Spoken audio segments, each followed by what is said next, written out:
Okay, on the line, we're joined by Paul Taylor of the Million Man March Alumni Association. We're going to talk about a little bit about the 20th anniversary of the Million Man March, and also about a fantastic 20th anniversary celebration they have coming up this Friday in Detroit.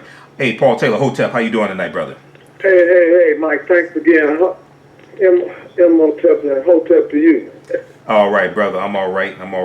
Well, look, man, I know you were there this weekend. We talked about this a little bit earlier today, and you have a fantastic event coming up this Friday, calling our brothers and sisters, the Million Man Alumni Association, and you're celebrating the 20th anniversary of the Million Man March. Before we go to the event this Friday, before we talk about that, tell us about your thoughts about the Justice or Else rally this past Saturday in Washington, D.C. Certainly, we were honored to be there. We really were, to have an event such as that where people came from all over the country, maybe even all over the world, to be in harmony and in unity. Very similar to how it was 20 years ago. But I think in our mindset, at least, the major positive difference was that there was a whole lot of young folks, a lot of young adults that were there. And they were there in numbers, and they were attentive, and they were listening, and they were participating, and they were into it. And that was really beautiful to see. So often we seem to think that it's only those of us who've been here for the length of time that we've all been here, and we wonder who is going to pick up the torch. Where is the baton going to be able to be passed to? Those listening on Periscope, can you hear my guest? A number of young people, young adults, who were there at the Justice or Else rally this weekend, and it was really good to see so many young people there. All right, excellent. Now, Minister Farrakhan talked about a number of different things. He talked almost 3 hours. He talked about the need to buy up land in our communities. He talked about the need to boycott Christmas. Now that's something, Christmas and Black Friday, things like that. And that's something that many of us do each year. Some of us because of the type of history we study, others because we can't afford it. But it's still good. Absolutely. Now it's still good and important to announce this. When the minister, go ahead. When he announced it and said to us that we need to make some impact on the economy of this country, to let it be shown and known that our finances, our money is something they should not just take for granted. They should not just assume they can do whatever they choose to us in any way they choose to do it. And we still will spend our money and buy from their products and be as if everything is all good. And so he was saying to make a affirmative action, to make it be shown and known that we are no longer going to be treated or mistreated in this kind of manner, that we should. Hey, you're breaking up there. Don't spend our money with businesses and for people that don't look like us. Okay, stand by, Paul. Stand by. Yeah, you're breaking up. Hold, stand by. We have to take a quick break. Stand by. Don't go anywhere. Stand by. All right. You listen to the Michael Imhotep Show right here on the Empowerment Radio Network, where knowledge is power. We'll be back. Show and the African History Network show. I want to let you know about a fantastic offer we have available at our website, AfricanHistoryNetwork.com. You can get our Empowerment Bundle Pack, which is on sale right now for only $50, regularly $110. You get 6 of my DVD presentations for one low price. You'll get one of my latest presentations, Empire Strikes Black, the propaganda of the media, and Malcolm X 50 years later. Why is he still relevant? This was recorded Easter Sunday, April 5th of 2015 in Detroit. Also, you'll get my presentation dealing with the history of Black Wall Street from destruction to the resurrection of economic empowerment. Watching the Michael Imhotep Show live on Periscope. 2014 in Seattle, Washington. You'll get my presentation, The Distortion of the Legacy of Dr. Martin Luther King Jr., the revolutionary, will not be televised. The revolutionary will not be televised. This was recorded on Dr. King Day, January 19th, 2015 in Detroit.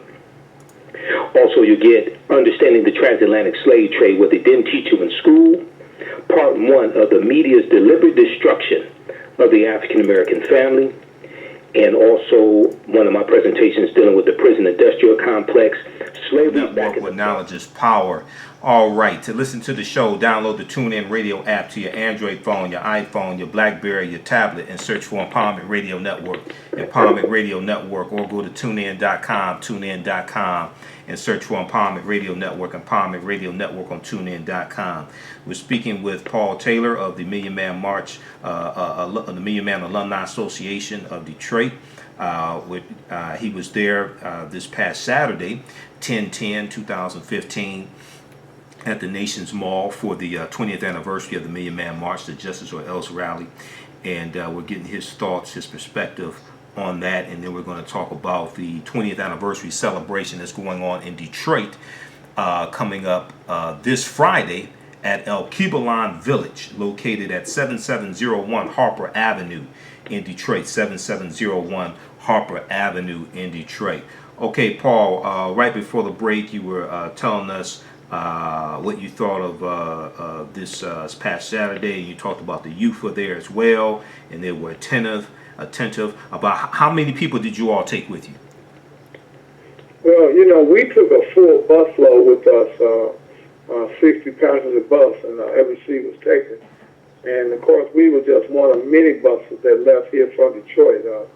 There was a number of buses that left, and people were there, and certainly Detroit had a delegation that I guess was second to none because we were there in numbers. Okay, excellent. Now, I know, Minister, we were talking right before the break, Minister Farrakhan talked about boycotting Christmas and Black Friday, which I think we should for a number of reasons. If you study history, you'll learn some things.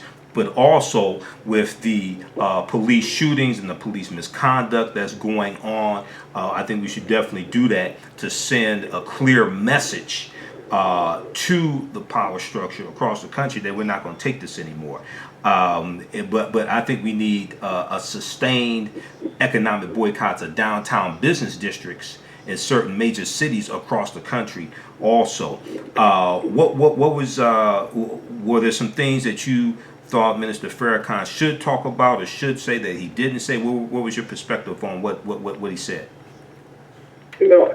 I really thought that he should have emphasized it a little bit more, particularly the whole idea that they've taken a religious holiday versus Jesus Christ, as they say it is, and they turn it into a total day of shopping and money spending and gift giving, and just made it probably the biggest consumer-based day in the country per year. Welcome to those in In Periscope fact, land. I'm sure it is without any doubt. And so he emphasized it, but kind of thought that he would emphasize it just a little bit more, what impact we would have on the economy if we, as black people, decided we would boycott and not spend our money at Christmas time, what impact that would have on the whole society. And I'm sure he is correct in his calculation of that, and what it would really do to send a message to the economy and to the powers that be, that we're not just going to go along to get along and not be treated any old kind of way, and then we're going to still spend our hard-earned money with them and buying gifts from them. And I thought that was something that he could have emphasized a wee bit more. It was emphasized, but I thought that he could emphasize it more because some of the speakers who spoke previous to him, they began to talk about it as well. And I thought that he would kind of put the icing on the cake, right, with the way that he would present it. And because many of us, we take a whole lot of respect of him and like to hear him speak to it. And if he speaks to it in the way that he can, it would have really, I think, impacted the community a lot better. Absolutely, and it. Yeah, I definitely agree with that. I know a lot of people were looking for more of a plan, if not the full details, but the bullet points of an overall plan of action for African Americans to take back to their communities, etc. So we know that Black Friday is coming up next month. We're about 6 weeks away from Black Friday, so we'll see what comes out after that. I know there is a national agenda that they have that was given out at the, I think 10 years ago, at the Millions More movement, or Millions More March, if that's what it is. It's like Burgundy book. It's called the National Agenda. So I'm expecting more information from that to be disseminated also. But the time is right, I think, because so many African Americans are looking for a plan, a detailed plan, which is a good sign also. What are your thoughts on that? Well, I also think that's something that we need and something that we are certainly looking for. But I do want to say that the minister did make a statement that led me to believe that possibly and hopefully he didn't want to divulge the plan. He didn't want to let the world know the plan in a public forum such as that. He wanted to kind of do it more of a down-key, kind of low profile, so everybody wouldn't be in our business to that degree. And so that's what I'm saving my grace toward, that he still has the plan, and there is a way that he want to implement it, but he is not ready now to share that plan with everybody, including the powers that be. And so I'm hopeful that there will be some delegations of people that will come around, especially the Nation of Islam chapters in the various cities around the country, who will come around and kind of give us the plan and show us and tell us what it is that they're proposing and how we can fit into the plan. All right. Now he also talked about the call for 10,000 black men and women to be trained to stop the violence in the community, to stand between the guns, and he was referring to the killing of unarmed African Americans by law enforcement and the violence within the African American community. He was talking about both of them, which is important because number one, you have about 5,800 African Americans killed in 2013, murdered by other African Americans, but 350 African Americans were killed by police in 2014. So it's many more are killed by our own people than police. So it's neither either or. We need to deal with both of those issues simultaneously. So it's good that he spoke specifically to that. And he also talked about the need to buy up land in our community, etc. So hopefully we'll hear more about the national agenda, especially since it was released 10 years ago, and a lot of people don't know that it exists. So this is something extremely important. Let me ask you this. Yeah. Oh, go ahead. Go ahead. I was just going to echo your sentiment that No, go ahead. there is such a great need for a plan, an action plan that we can follow and make it have an impact on the community, as you mentioned, both in terms of what we are doing to ourselves, as well as what those who represent the power structure are doing to us as well. So you got to have a two-pronged approach, and I do agree that is, to me, what he was speaking to when he talked about the 10,000 men and women that would be trained to do some positive things in the community, and it's overdue. We need it, and we're looking forward to find out more about it. Right, exactly. Okay, tell us what you have going on this Friday, October 16th at Al-Kibalan Village in Detroit.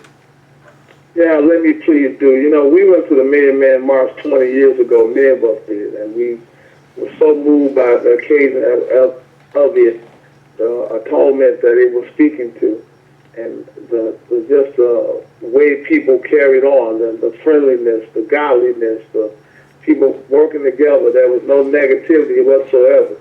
It was truly a brotherhood, and it really kind of set, kind of got internal to you because you'd never seen nothing like that. And we know that there was well over 1 million people at that particular event. Right. Brothers were polite. Everybody was saying yes sir, no sir, pardon me, excuse me. It was just a very special day that probably could never be duplicated. But some of us were there, and we were so moved by it that we thought that the spirit of that Million Man March should never die. And so it was on the bus ride back from the Million Man March that many of the brothers that were there with us said that when we get back to Detroit, we have to keep this spirit alive. And we wanted to say, let us create an organization that would be evolving around this same kind of spirit. And so we created the Million Man Alumni Organization actually on the bus ride back from the Million Man March. And we declared it that we would have it. We would meet on a regular basis. We would introduce programs and ideas and activities that we could all partake in and really keep that spirit going. So we've done that, as you indicated, for 20 years. Right. We've had at various locations. Hold on for a second, Paul. Just stand by. We have to take a quick break. Just stand by, okay? Stand by. All right. You listen to the Michael Imhotep Show right here on the Empowerment Radio Network with Knowledge is Power. We're speaking with Paul Taylor of the Million Man Alumni Association in Detroit. We'll be back in a few minutes. Welcome back to the Michael Imhotep Show right here on the Empowerment Radio Network with Knowledge is Power. All right, that is the Black Wall Street song. That is Watoto from the Nile. Watoto from the Nile. Visit their website, watotofromthenile.bandcamp.com. watotofromthenile.bandcamp.com. Support those sisters doing conscious hip hop. All right, on the line we're speaking with Paul Taylor of the Million Man Alumni Association of Detroit. We're talking about, we talked some about the Justice or Else March this past Saturday, and now we're talking about the 20th anniversary of the Million Man March, the official 20th anniversary coming up this Friday, October 16th, and the celebration that they're going to have at Kibalan Village. Okay, Paul, go ahead and finish telling us about this. Well, I was just merely saying that it has been a historical occasion that we've celebrated the anniversary every October 16th since 1995, for 20 years. And we've had various events in various locations at the Inner City Sub Center, Shirley at the Kibalan Village, and even other locations in and around the city. Because, again, that was such a monumental occasion, it has such an impact on our lives, that we wanted to make sure that we lift it up, pay homage and respect to it. So we'll be doing that again this Friday, the 16th, as you mentioned, at the Kibalan Village, 7701 Harper. And we're calling all brothers. We're calling all brothers who went to the Million Man March, and we're calling brothers who didn't go to the Million Man March. All we ask they do is raise their right hand in the air and say, long live the spirit of the Million Man March. And they certainly will be considered a full-fledged member and come and be a part of what we're doing. And we're also asking those of us who went to the Million Family March, and certainly those of us who now went to the Justice or Else rally. And so we're going to have a number of people we're asking to come out and let's celebrate the true anniversary of the Million Man March and when it took place again on October 16, 1995. There'll be entertainment, there'll be a little food, there'll be music, and then most of all, there's going to be a chance for us to reflect as to where do we go from here. I mean, to go to the march is great, and we had a great time. But now to come back to Detroit and say, what can we do here in the city of Detroit to help to do what the march and what the Just the Else event was trying to tell us to do? We got to make a difference in our community. We got to pull our resources together. We got to put our expertise together, put our knowledge together, and have some significant impact on a change in our community. And that's what we want to start. We're going to pay homage to some of the brothers who passed away, some of our Joe Palmores, the King Joe Palmore, James Book, and others, as we do annually. Right. We're going to certainly reflect upon what happened at the Just for Else convention, or again, Just for Else rally. But the biggest part of the day we want to spend on where do we go from here?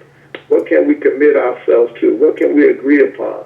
What can we get those of us who come together to say we want to do? We want to meet on a regular basis, when day, what time?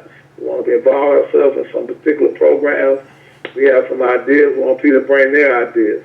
For example, our food co-op program, the sole notion, if you want to help lead the people, you got to help feed the people. We ran that food co-op program for 20 years and working with black farmers, black vendors, and spending money with them and changing and turn that money over to our consumers so they can save money. It's a nonprofit effort. We make no money on the program. But again, we give quality food at reasonable prices. We want to expand upon that. We think that has tremendous potential. And there's other things, in working with the children at the Kibalan Village in the same vein that we did for many years at the Inner City Sub Center. Right. We've been a part of that African Liberation Day Committee and the scholarships that we've given from that committee. The Million Man Alumni has done a number of things, but there's still a number more things that we can do if, in fact, persons want to come out and join our ranks as well as bring their ideas to us and let us all work in harmony and in unity. And that's really what it's all about on Friday, again, the 16th, 6 o'clock over at Alumni Village. It's free admission. A person can come in, and we want to fellowship together and work together and plan some activities together. And that's really what it's all about. Absolutely. And I always tell people, sometimes I hear people say, nobody's doing anything about this. Nobody's doing anything about this. And my retort is that there are people doing something about it. You just aren't one of them. See, birds of a feather flock together. So when you're doing the right thing, when you're doing certain things, you're going to meet other people doing those same things. If you don't know anybody that's doing anything positive, probably means that you aren't doing anything positive. Okay, so we really go ahead. I think that's a good way to put it, Mike. I really love you for that. I think that's a good way to put it, because we've been involved for the full 20 years, and now we're not pretending as if we're the only ones, but we have certainly made, we believe, some impact here in the city of Detroit. In essence, now could we do more? Yes, we can. And would we like to do more? Yes, we can. And that's why we're calling all the brothers and sisters who went to the Million Man March, as well as those who went to the Million Family March, and then those who just went to the Just for Else March, right, to come and be with us again on this Friday at their Alumni Village, right off of Van Dyke on Harper, 7701. Brother Marvis Cofield has opened the doors for us to have that facility and utilize it for this celebration. And we have a lot of folks who we hope will come out. We ask all the brothers from back in the day to come on out. The struggle for liberation is not over. We still got a lot of more work to do. And we ask the sisters, we want to let it be shown and known that in the early years we were just primarily emphasizing brothers. But now we've kind of opened our eyes and woke up, sisters, and we'll tell you that, and we're not ashamed to say it. We need the sisters to be with us as they've been down through the years. So we want the sisters to come and be recognized, and let's do this thing together, the brothers and the sisters, and we can make a difference in our community. Absolutely. Let me ask you this quickly. We only have a couple minutes left in this interview. Number one, is there a contact phone number if people have questions? Yes, sir. Thank you. They can reach us at 313-477-1146. Again, that's 313-477-1146. They can call and reach us, and we'll share information. Okay. And we'll be more than happy to let them know exactly what we're doing, when and where. But they can start off by joining us this Friday, the 16th, right here again at Alumni Village in Detroit, Michigan. October 16th is our day. We've done it year after year. We've never missed a celebration in 20 years. Right. We've always lifted up those who have come and gone and pay homage to them, and then we talk about where do we go from here. It's like our new year. Exactly. Our new year, our new beginning every year. Hey, Paul, let me say this quickly because we ran out of time. Number one, yes. How your food co-op plan, is it still $25 for a bushel of fruits and vegetables and meats, things like this? Is it still $25? Well, right now it's $35 for the holiday. Okay. For the holiday it's $35. We go back down after the holiday. That's fine. So we expand the baskets, and we will have fresh meats, fresh fruits and vegetables, never canned goods or dry goods. Okay. All this quality food. We work with black farmers. We do have the meat in it as well. Halal meat is what we utilize. Right. And that will be a lot of good food that people can use for. Okay, let me ask you this question. Let me ask you this question. When is the next time that people can purchase the food? Well, our next basket is November 21st. I think that's the third Saturday of November. And we'll be taking orders even as we speak. We do ask you to pay in advance the $35. You can bring your $35, for example, to the meeting. On Friday. On Friday. Yeah, okay. And we'll give you a receipt, and you can have your basket already in place. If you want to give baskets away, for example, at your church group or whatever group, block club group, or family gathering, and you need baskets that you can give away to needy families, that's something you can do. We'll be happy to serve you. If you want to buy some baskets that we can give away to needy families, we certainly would love to have that as well. Okay. This is cooperative economic and collective work. So if you want to come and work with us on the food co-op, we package the food, we buy the food in bulk quantity, and then we bring it down into baskets. And it takes a little work, but it's more fun than work. But we do it together in harmony and unity. And it's important to show that we can work together. And we do that every month with our food co-op. Exactly. So if there's anyone listening to us and they want to volunteer, and they want to buy a basket or volunteer to help put the basket together, and we need people to help deliver the basket for those who do purchase. So there's work that you can do if you want to be a part of our program as we, again, help to lead the people by helping to feed the people. Exactly. Okay, people call 313-477-1146 if you have questions about Friday or about the food co-op program. 313-477-1146.